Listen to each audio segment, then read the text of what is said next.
Greetings from Rwanda, greetings from Mali, greetings from Africa. And it's true, I can't believe it's now 12 years of experience in this profession. And when I met Diane in 2007, and she told us the years she has in this profession of experience, and I was in 1 year of experience, and I couldn't believe how rich where I am. And I'm so happy to learn on her feet and to grow in this profession. And again, it's an answered prayer to see how trauma healing is growing. I think those who are here when we started, I think this room is now becoming small, and this is an answered prayer. We are thankful to God. Abuse in home, and how can church help? There is no way you can talk on trauma and avoid to talk abuse in home.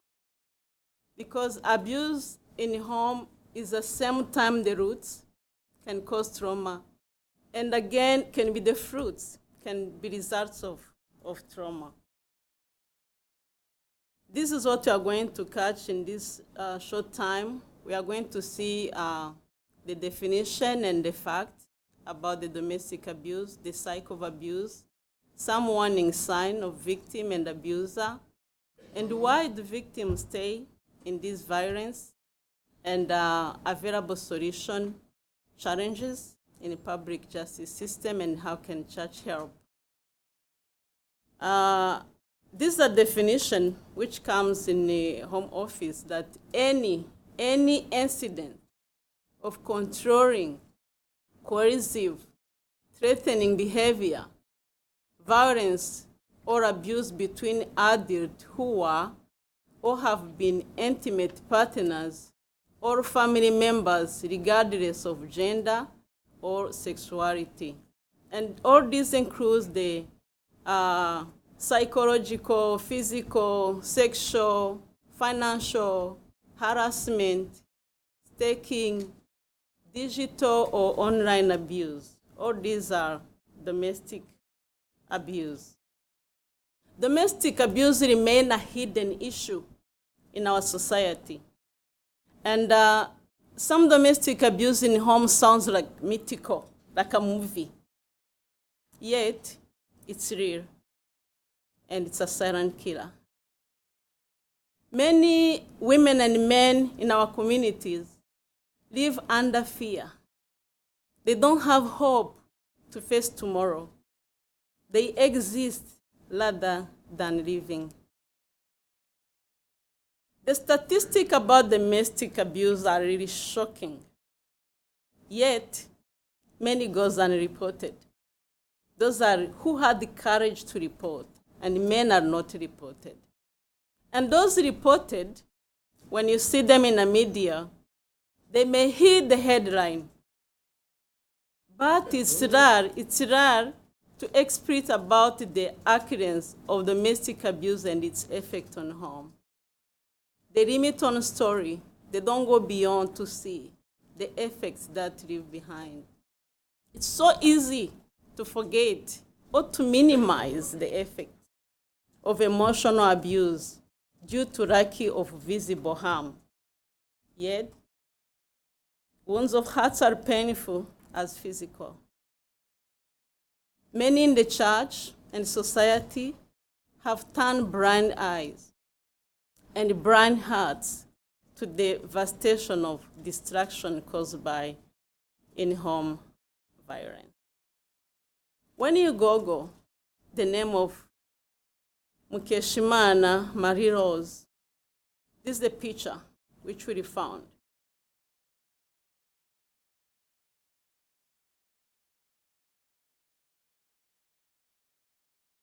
Rose, a mother of 2 boys, Pacific and Patient, normally was known as name of Mama Pasi because of Pacific and Patient, in the village called Nyabisindu Remera in Kigali.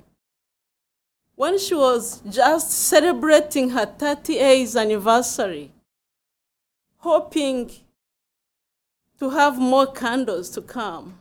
That's when he was killed by her husband. He was killed on 30th October when she was born on 8th October. This is what the abuser said on TV. I saw. He said, we had the conflict for 7 years. You can imagine many things happened in these 7 years. And one night, it just comes in mind to kill her. And I use a table and my hands. This is what the husband did after killing. He just covered her body in a plastic bag and he buried her in a vegetable garden. You can imagine the trauma that Pacific and the patient will have to discover that the vegetable they have been watering is wearing over the body of their beloved mother. This is traumatic. I just want to pause and take a few seconds so that we can honor Rosas in different communities. There are many lives of men and women. There are many children, Pacific and patient, in different communities. I just want to request you to just take a brief as we think and we honor these lives.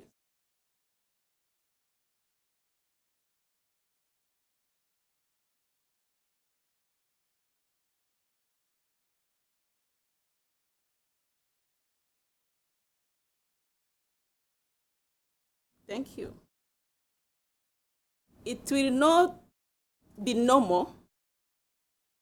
It's abnormal when this traumatic event doesn't affect Pacific and patient. What is normal is that they will be affected because this is heavy and traumatic. Research has shown that children who grown up in violence home have 74% higher likely of becoming also criminal assault. 79% of violent children who have witnessed violence between their parents. You can see now that cycle, how it continues. If nothing done to break this cycle, you can see now what is going to happen in the future. Childhood is regarded as a period of specific protection and right. Children should have the right to develop with a secure and nurturing environment, where the environment is infected with the fear and violence, or the normal task of growing up are likely to be affected. This is a story that we just come out. We finished the classic workshop in Mari. I was with Gineba, and this is a testimony of one of our participants. I gave her name of Blandine. Being a firstborn in Marinke is a tribe in Mari. The parents put a lot of attention on me, very strict, blaming all the time, beaten, over control as the first girl. This created a lot of anger in me. And I get married early age to try to get peace. When we get married, she was blessed with children. I couldn't understand why I was so abusive to my children. Many times I regret why I beat them seriously. And I was guilty that I may have the evil spirit, which was controlling me. I prayed, I fasted many times, but nothing changed until I went through healing the wounds of trauma workshop. And I understood that this was consequences of my unresolved anger in childhood. There are many people can't understand their behavior. They just see result. They don't know that is effect of trauma from the abuse in home that they face in their childhood. There is what we call honor-based abuse. This is a form of abuse carried out in order to protect what we call honor of the family, where they are forced marriage. This is happening. You can imagine a 14 years old being forced to get married. Not even to be the first wife, to the second or the third wife of someone. Female genital mutilation. This is happening. Termination of pregnancy. In Central African Republic, these remain among the top of causes of death of women. Termination of pregnancy is illegal. Yet there are too much abuse, too much violence, sexual abuse, and people end up doing termination, unhealthy termination of pregnancy, abortion, and many lives pass. Women who break the rules are punished to bring a shame upon the family and can be subjected to honor-based punishment for trying to divorce, separate, marry a person in their own choice, having a relationship or marry with a particular tribe or religion. These are examples in Mali, a tribe called Dongo and Bozo. They can never get married. It's like a water and fire. This is in Ghana. I got this in Ghana, that this tribe called Nyokoria and Alavanyo cannot get married. Being a high educated before married. These are abuse which happen and call giving honor to family, yet they have effects in short time and in long time. And sometimes the perpetrator and the victim, they may not recognize. They accept this as normal, yet it's not normal. There are always warning sign of victim. Like sudden change in appearance and behavior, avoids contact with church, with friends, with family, try to hide and mask the abuse, cry a lot, being isolated, defend abuse and his action. There is also warning sign of abuser, controlling behavior, unrealistic expectation, blaming others of problem or feelings, sexual violence, verbal abusive, jealous, intimidating personality, history of abusing other partners, riding gender role, hypersensitivity, possessive behavior, push for immediate commitment, lack of empathy, and so on.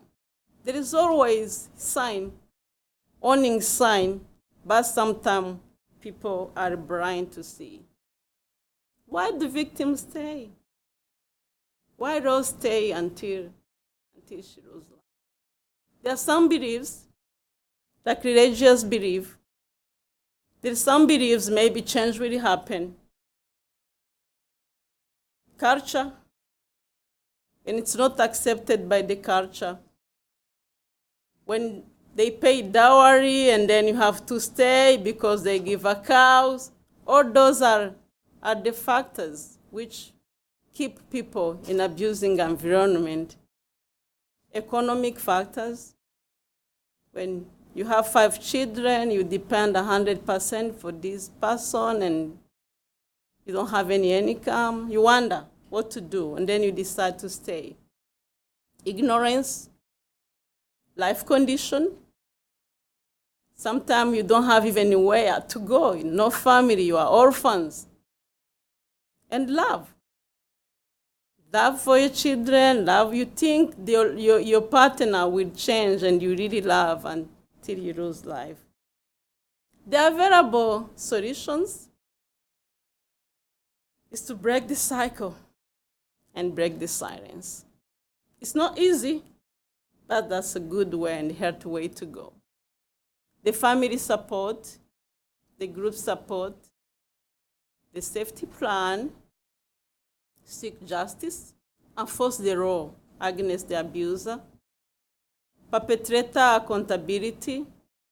When perpetrator punishment to discourage other abusers, aftercare, having safe home, counseling, the community reintegration. There are challenges in public justice. I had the privilege to work with the International Justice Mission for 5 years, and there are challenges in the public justice. It's unfortunate that in many developing countries, the law on domestic abuse are still vague, which most of the time give favor to abuser. And recent changes in the law means that there is legal recognition of this as an offense. The first penal code in Rwanda just came in 2007. In Mali, in 2011. That means there are even many people who don't have idea on this law. Providing evidence to prove that domestic violence is present most of the time is impossible. Victims fear that the police will not believe them and not be able to prove until they have physical injury. When there is nothing visible, it will be hard to prove. Also, corruption remains a challenge in justice system in developing countries. You report, someone give something, kitu kidogo, as Nikenya say, and then the person become innocent, yet is not. How can church help? Church need to be equipped in abuse awareness and play a big role in prevention and response. And holistic approach is the best because one aspect affects another. The physical, psychological, spiritual, all those are parts of human beings. And when you focus on one, you miss another one. It will again affect and nothing good will come.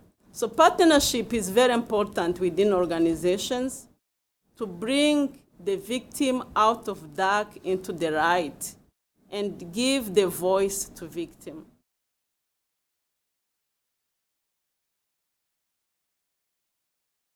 Silence is permission of acceptance. When you keep quiet, it means you accept. So it's very important for churches to encourage, break the silence and break the cycle. Speak out against domestic abuse and keep the topic alive. Not just once, keep the topic alive. Counseling services being available for premarital and marital, even for families. Set up example of compassion and nonviolent family. We are missing mentors. We are missing role models. Provide safety environment to victims. Don't ignore abusive behavior. Encourage the abuser to seek professional help because sometimes they are also victims of violence. They need to get help. Guidance to appropriate referrals for intervention. Advocate for justice. October is a worldwide domestic violence awareness. Many people know the sign of against HIV. They know it's red. They know the sign of against of cancer, but few people, they know the sign of against of domestic abuse. And the Health World Organization has set up this. And let us spread awareness of the reality of abuse as integral and positive way to ending domestic violence. As the body of Christ, domestic abuse needs to gain the recognition that it deserves to make a positive impact. God bless you. This is building off of our lessons, one of our lesson 6s, right? To talk about domestic abuse. Baraka already gave you some of these numbers, but they are staggering when you think about them in domestic abuse. In the United States alone, we have 20 victims of domestic abuse a minute, and that's probably a low number. You've heard yesterday, sometimes we say 1 in 3, 1 in 4, 1 in 9 men experience domestic abuse. That's what we know. It's probably higher or a lower ratio, right? The impacts, think about this. In the U.S. alone, $8.3 billion are lost every year due to the effects of domestic abuse.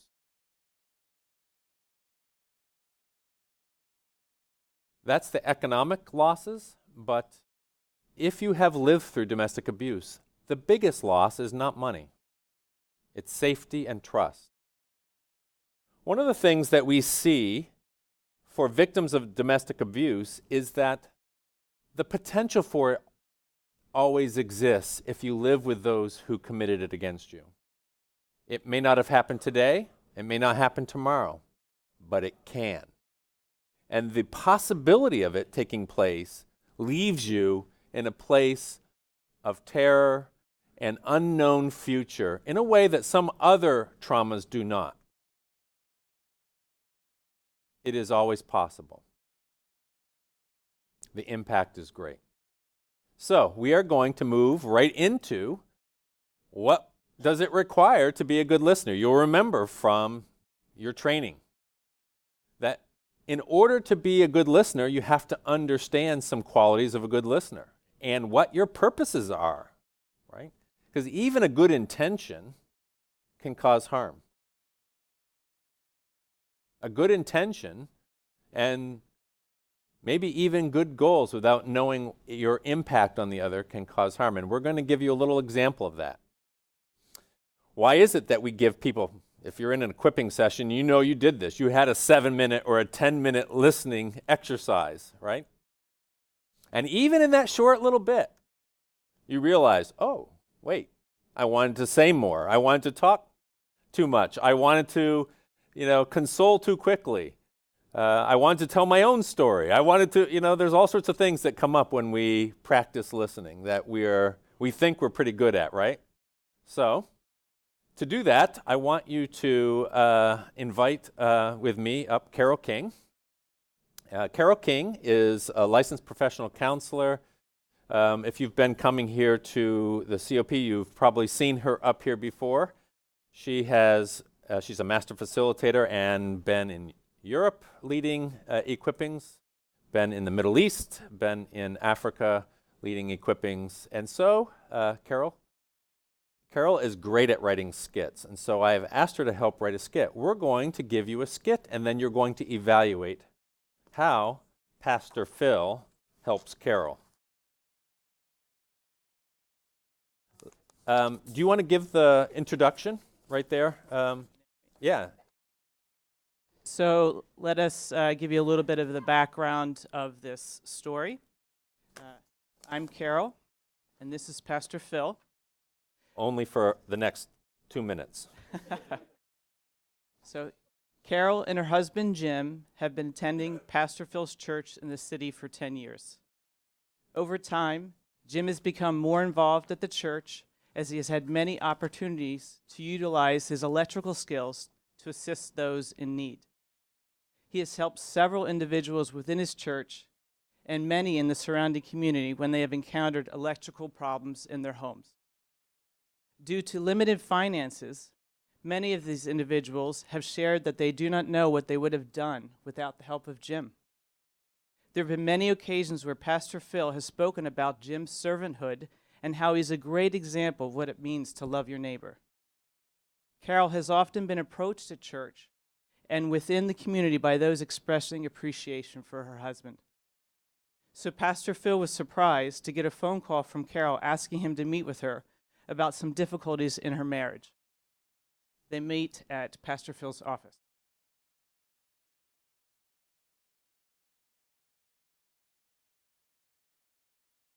Carol, nice to meet you. Glad to have you here. It's good to see you. How you doing? I think the last time we talked, I think it was at that community banquet where Jim was getting the award, right? Wasn't that where we talked last? Yeah, he sure has done a lot for our town.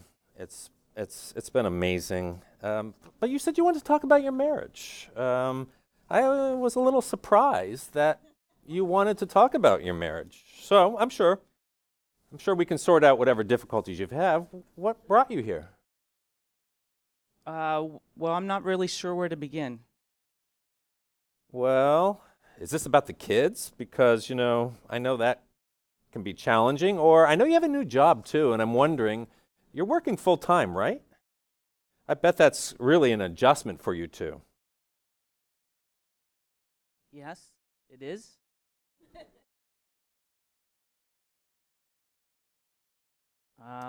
Wow. I can see in your face things you're looking, but they can't be that bad, right? You don't have to look away. It's okay. You can make eye contact with me. I'm sure we can sort it out. I don't remember you being shy.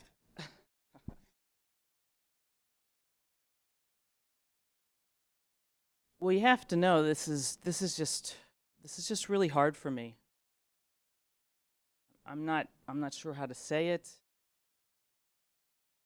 I do have this new friend from work, and she's been encouraging me to come and speak to you. She thinks I need to share what has been happening in my marriage, but I don't really know. Well, if you've been able to talk to this new friend, we surely should be able to talk very easily. And I can listen to what she said and help you evaluate whether she's telling you the truth or not. Sometimes friends, they don't always give you the best advice.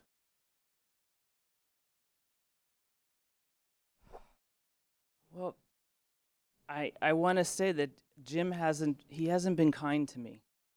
What? What was that, Carol? Are you talking about Jim? Can it be? Maybe it's been a little bit hard since you've been back to work, and I'm sure he's got more responsibilities now at home. Maybe, that can make us more impatient when things like that happen with each other, so.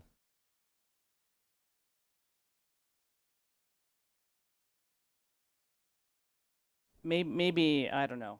Maybe I shouldn't have come. No, really. We can help. You can tell me. What is it? Well, Jim, he yells, he calls me names, he tells me I can no longer go to work or leave the home unless it's work or if I'm only going to church. Wow. Really? I am surprised to hear this. I really keep coming back. I wonder if this has to do with something about the changes now that you're working more. It's probably harder for you to be attentive to him. I wonder if there's a few things we can talk about that you could change to make that a little bit better.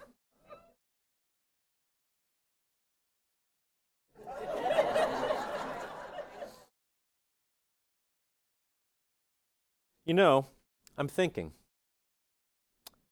how about I give him a call, No, please don't do that. If you call him. We're all friends here. This is family. What would happen if I called him? I'm sure we can work out this misunderstanding, can't we? We can meet together and sit together and talk about these things. We'll find a way, right? Come on, really.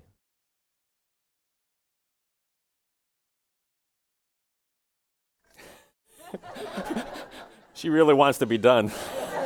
I don't understand why. You're clapping for her courage. What I would like, do we have some mics out there? Great. One of the things that I want you to do, first at your tables, so just before the mics come out, I want you to take a moment at your tables and evaluate What are some of the agendas, the goals, the attitudes, the behaviors that Pastor Phil is showing that's revealed in his way of listening? Now, of course, we made it a little bit of hyperbole, but unfortunately, it's not enough hyperbole. Some of these things have happened. These are not so far-fetched. So, take a moment at your tables and discuss what are some of those competing values that you might see bubbling up in Pastor Phil that led to this kind of conversation. We're really only going to give you a few minutes, so talk quick.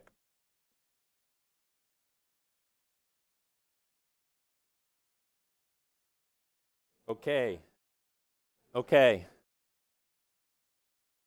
We're priming the pump here to think about some of the, but can I just have like 2 or 3 of you raise your hand? We have to get a mic to you. What were some of the competing values that you saw?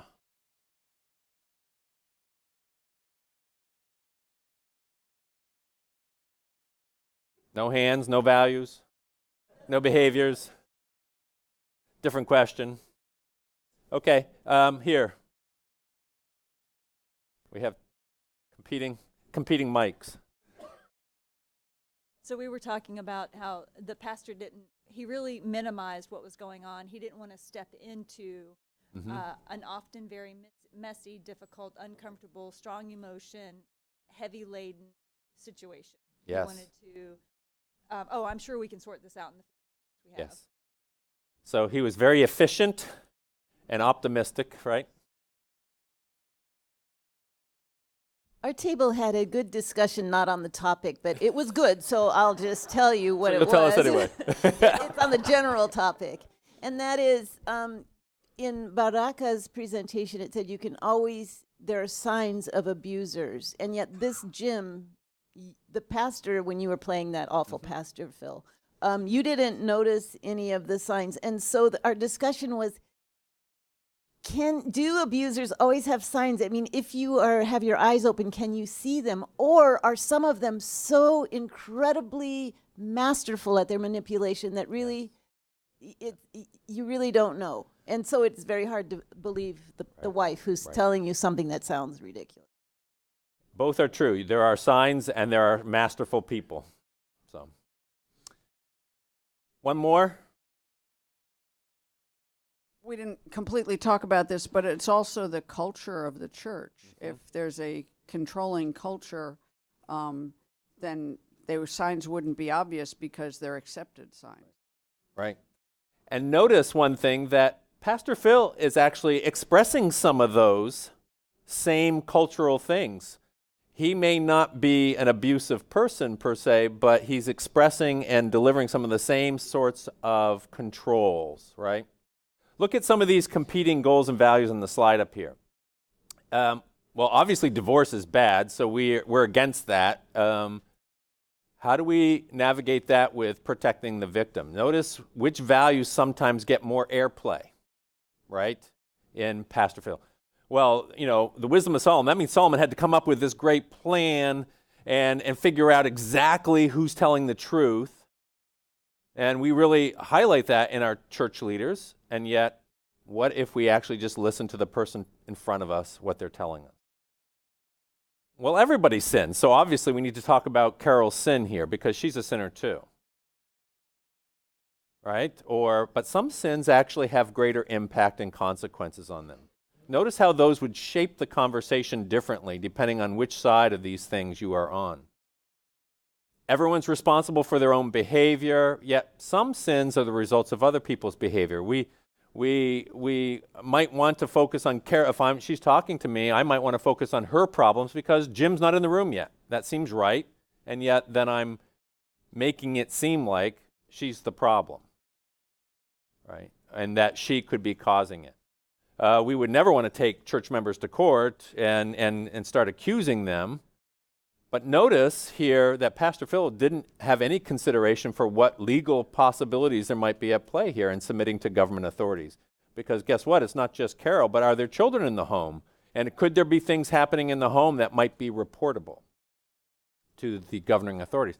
You will notice that attitudes, behaviors, beliefs, values can compete here and make it difficult for us to respond well, even though All of us are against abuse.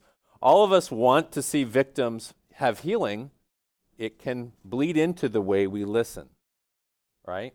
And affect the conversation. So how about we give Pastor Phil a second shot at listening in a better way?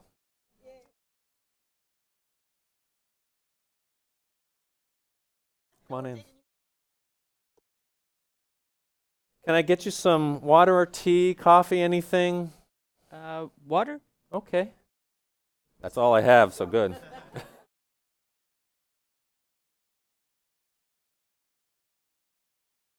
I know it can be hard to come in and talk about these things. I know you said you wanted to talk about something in your marriage. Is there anything you need in order to make it a little easier? Like, would you like someone else to be here with you?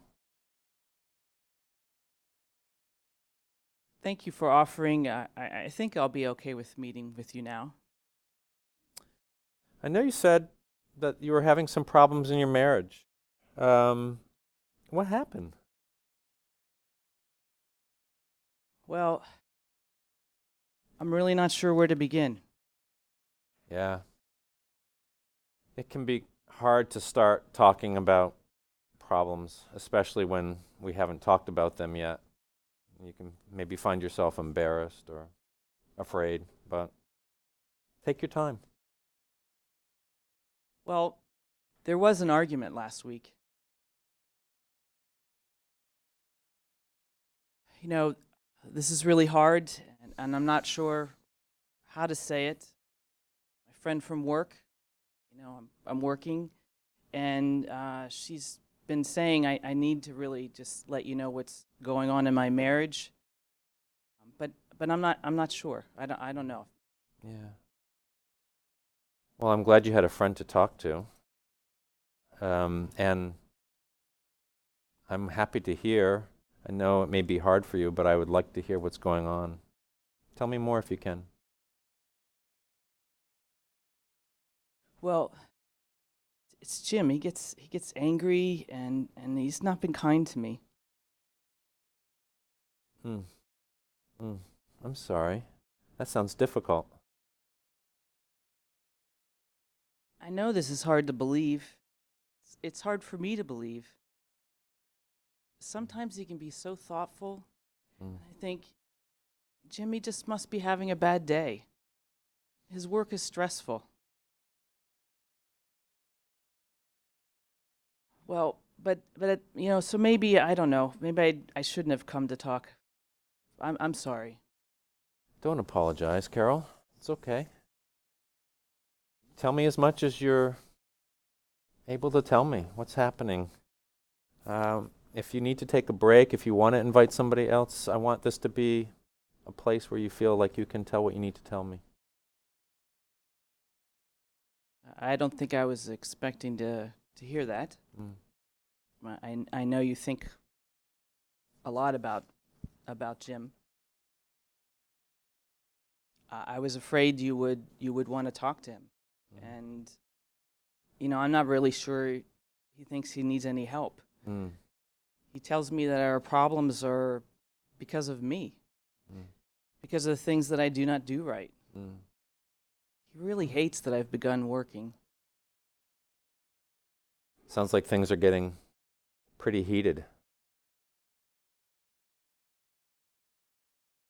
Well, yeah, he yells, he calls me names. He can throw things. Carol, has he hurt you? Not physically. But other ways? Yeah. Yeah, there are a lot of ways that these kinds of things can hurt us. Tell me more. Well, I'm feeling scared, anxious, Yeah. alone. I don't know what to do.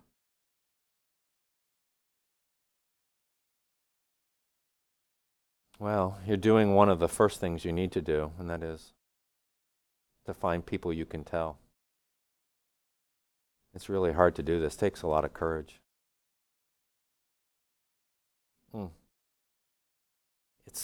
I just need to tell you, it's never okay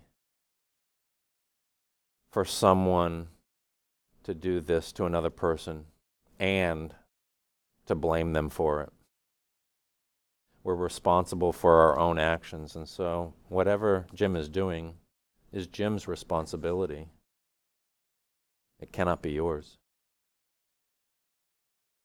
I'm not sure how to hear that. He just has told me so much that I need to change and I need to do things differently. You know, I mean, okay, you're saying these things, but maybe I just need to do what he asks me to do. You know, try a little harder. Yeah, Carol, you will be the best judge of whether you're trying. I imagine you are, but it doesn't change the fact that Jim is still responsible for Jim. And that whatever he is saying, doing, in word or action, is coming out of his own heart, not out of you.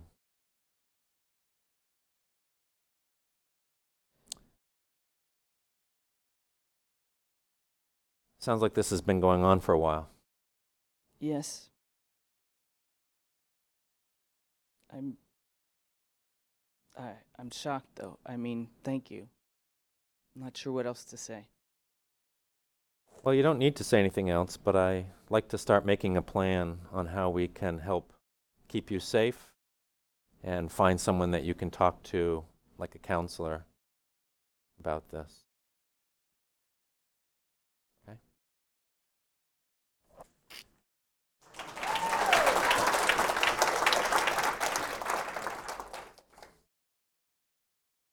Okay, so better listening. What, again at your tables, what attitudes, beliefs, behaviors, goals, things, what's different?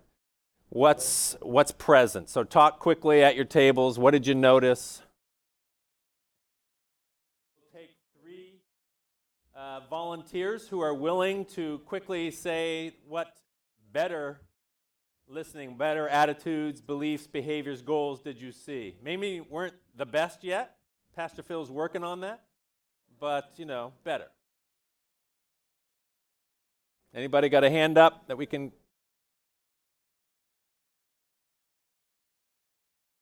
It wasn't better, apparently. We mentioned that he gave her freedom, he affirmed her, he provided non-anxious presence, safety, he gave clarity about responsibility, he was safe and non-threatening, and listened well. Oh, excellent. Comprehensive list. Anybody have something they want to add that's different? Right here. Wait, Emilia. Right here. Yes, you have to have a mic. You know, I think that Pastor Phil went through, participated to a healing group. He learned something, yes. One in the back there is Brian.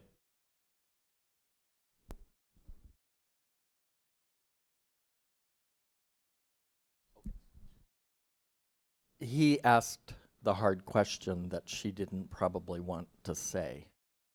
Has he hurt you? Yeah.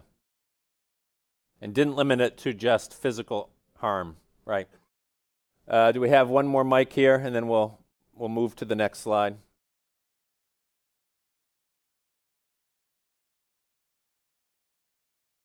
Whatever his previous experience had been with Jim, he didn't let that drive his attitude toward what was going on. He kept that completely out, and it was her. She was the one that said, well, you probably can't believe this. I don't even believe this.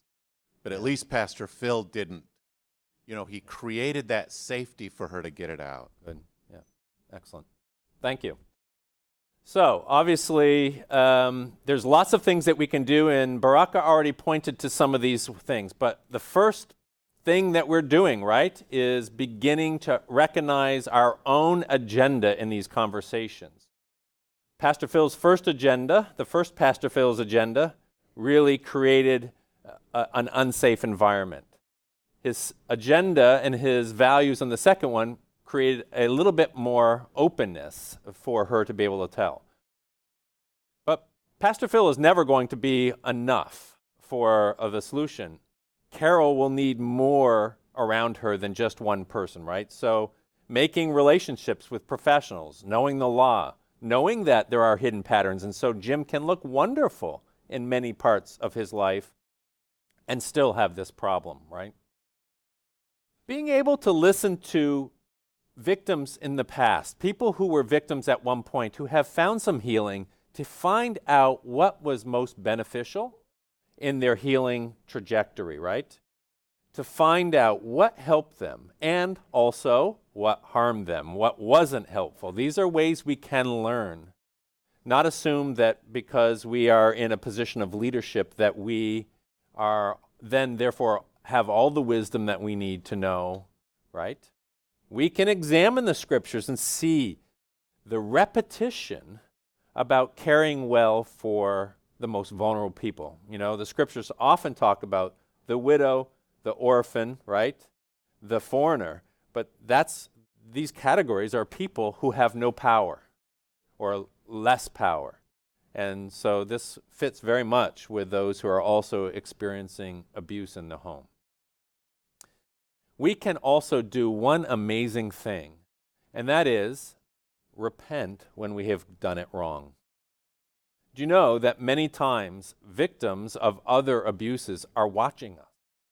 And they are noticing when we have made mistakes and when we are willing to repent. During the break here, Dr. Hill reminded me to talk about that all of these things plus ongoing care are necessary. In our impact research, we have looked at different kinds of trauma and how people who have experienced those traumas go through healing groups and what kind of healing they receive. So we assess people before they went through a healing group and equipping, then immediately after, and then some months after. All of the traumas, except one, we see progress where people are continuing to find healing even at time 2, except one. At time 3, at time 2 and time 3, except one, and that is domestic abuse. We see immediate improvement and then drop off.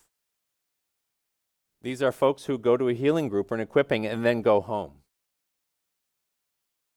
They step back into environments where they may not know how to respond and may continue. So if you are ministering to people who have experienced domestic abuse and begun to tell their story, don't assume that all the healing that you see in the healing group will continue at the same rate. We don't have time for this, but I would love for you to consider this. What if Pastor Phil goes to speak to Jim with Carol's permission? What would that look like? How would that conversation be? What values, attitudes, goals, and behaviors would guide you with Jim? Someone who you do respect and have respected and can see the value he brings to the community. And also who has this problem. Right? This is also a difficult conversation and requires thought and practice before we do it.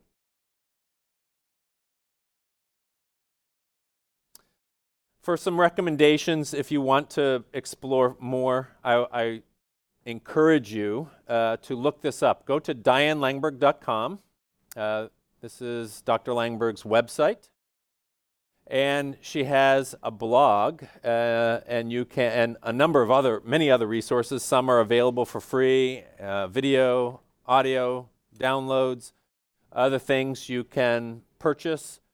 But this is a free resource. It's short. It's just a couple of pages. 13 recommendations for church leaders who are dealing with abuse that's happening amongst their parishioners, within the families, within the church. If you're looking for some other resources, these are just 3. The first one is A Cry for Justice. Jeff Crippen is a pastor who's helped write this book. Leslie Vernick is a counselor and an author who's written on emotionally destructive marriages. And then the last one's hard to read there, but it's by Basil Chividjian. Sounds like religion, but Chividjian. Boz is the founder and director of something called Grace, Godly Response to Abuse in Christian Environment. And if you're looking for a resource for your church, you could use this small one. He also has a book that's a whole guide for how Christian organizations would handle allegations of abuse, the policies and procedures they would have as well. Yes, and Diane reminds us, netgrace.org is his website, netgrace.org.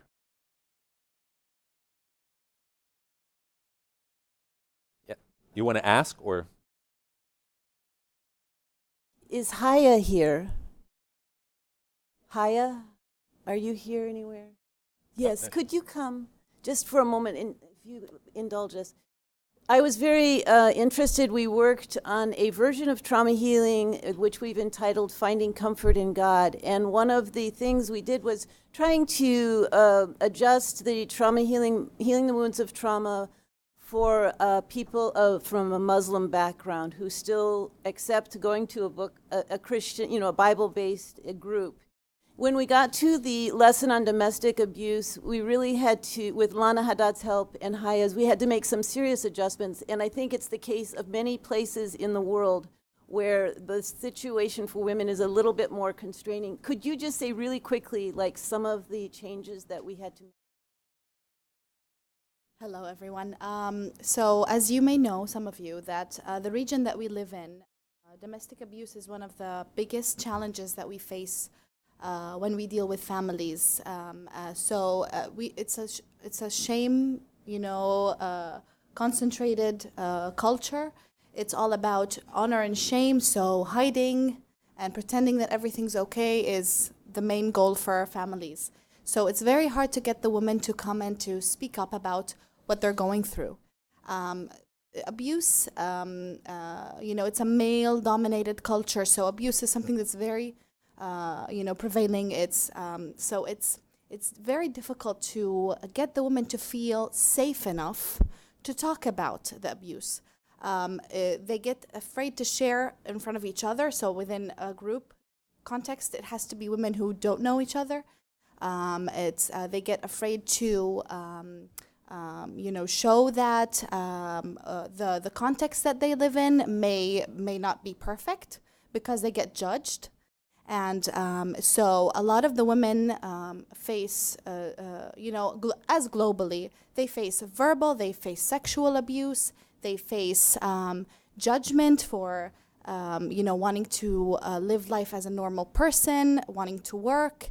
So it's very complicated, and especially within the refugee context that we live in, because people come to a place where they are not at home, and they come with all of their domestic issues, and it gets only worse and more tangled because they don't only have to live with their destroyed relationships, but they have to live in a culture where it's they don't own anything, they can't do anything, and the families have to live with each other 24/7 because the men don't go to work anymore, so they have to, they kind of blow it all out on the women. And so it's very sensitive, it's very critical, and so it's been a wild ride to actually find out how we can get the women to feel safe enough to share about what they go through in the houses. I think that's it. I guess the part that really surprised me is in that lesson, it's more about how to minimize the damage and the pain in the home, because for many women, the idea of getting out of the situation is just not on the table. It's really not there. Thank you, Haya. Thank you, Haya. Thank you, Harriet. These are complex issues, not easily solved. A little bit of listening is not going to end the problem.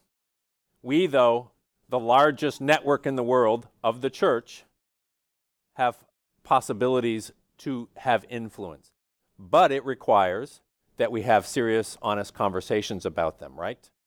If you have facilitated the domestic abuse lesson, you know that it generates lots of questions. So we actually have 6 or 7 minutes before break.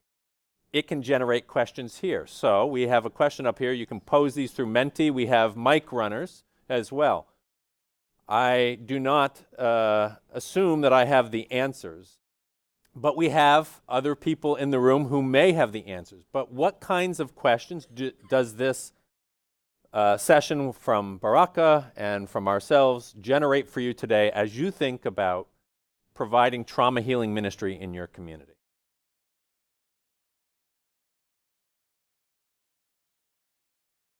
So how can we talk with the other part of the story? You want to answer? I think Ray wants to answer. I'm thinking of a particular situation where terrible domestic abuse is going on. But what really sparked it and brought it out was the victim, in that case, had done something horrible, which he could have been criminally prosecuted for. And the partner jumped all over that and has since then tried to destroy her. So how do you sort out what the abuser in the home is doing versus the results of the other person's pain that brought this situation up initially? I'm following. I'm trying to follow. These stories tend to be very complicated, right? And we often like our pictures to be one person is completely guilty, one person is completely innocent. In real life, that's not the case usually. There are still, Jim in this story is still responsible for Jim. There is nothing actually that Carol can do to cause Jim to bubble up and do this. Maybe some of you have seen this activity we've done, bumping, and Diane alluded to this, sort of bumping the cup. And so we've taken water bottles, and you can take the top off, and if you bump my elbow and water comes out, I can say, what caused water coming? You bumping my elbow? No, water in the cup is the only reason. Because if it's empty and you bump me, nothing is ever going to come out. So this is just a good way to help illustrate. It's what's inside us that determines what's going to come out, not the edge. So that's not a great answer for you, but it is, we have to separate these two things so that when we're talking to Jim, we are really focusing on Jim, how are you responding to this? What's coming out of you? What does that reveal in you, right? You can think of maybe the good and bad listening for Jim as well. This is this question that's been posed. How do we talk to Jim?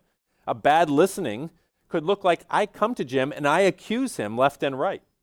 I come to him and I tell him that he's done everything wrong and I want to get in his face and rebuke him. And I have actually seen church leaders do this in a way that actually puts the Carols of the world at greater risk. We cannot defeat power with power. Oh, wait, you can't speak without a microphone, so somebody find Dr. Langberg a microphone. She's having as we say in our practice, she's having a feeling and she'd like to share. Well, the other part of this is that abusers can be extremely dangerous to the people who come to talk to them. So I've known pastors who, a woman comes forward, he's beating me, she's all marked up, everything else. They get in the car and they go to the house. And the guy's got guns. You can end up dead. So I think that also has to be managed in ways that even if you've been told this much, you really don't know how bad it is. And that you have to be wise, not only about how you approach this person, but protect yourself and protect the person who came forward after you leave this person. It's very complicated. So, and somebody come over to Thaddeus in a second. I'll take a question from you. But wisdom is really important here. It's not just where you do this, but even your attitudes and your desire to help.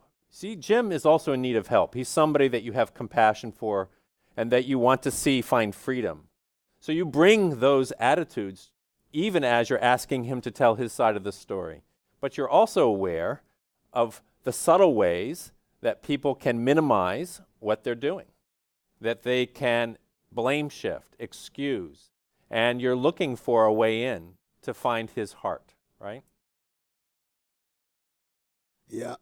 What I want is how do you address the challenge whereby, because the session on domestic abuse, you are addressing it from the context of healing group in terms of helping either the abuse victims or the abusers to experience healing from the heart wounds. But how do you as a facilitator balance so that you don't move into activism or creating awareness, because it brings it a challenge whereby you are trying to advocate, to bring the aspect of advocating for the rights of the victims at the same time when you are supposed to help, because in the context where you work, it becomes a challenge. In the concept of handling the lesson, how do you balance in terms of focusing on the goal of helping the abuse victim instead of moving to the other side of advocating for the rights of the victims? I will maybe push back on that a little bit. I actually think we are called to do both of those things and that we can do them well. Now, advocacy, here's where when I am working with a victim, my advocacy should not be so strong that I am pushing the victim to do things that they're not ready to do, even if I think it would be in their best interest for them to do it. But I think I can talk about what these things could be while giving Carol the freedom, in this case, to make her own choices on how she wants to move next. Advocacy, though, from Pastor Phil's point of view, is preaching a sermon on this, is talking about why abuse is antithetical to the gospel of Jesus Christ. And that when we find it, we need to call it what it is, address it, root it out. And that in submitting to our governing authorities, we want to utilize all of the things that God has given us, including the law, to help bring justice to places of injustice. We have just run out of our time, but I'm sure there's more questions that can come forward. I want to end this time here, but encourage you to talk on coffee break about this, about what is being done in your communities, both for advocacy, also for helping victims and helping those who maybe have been victims but now are abusers as well.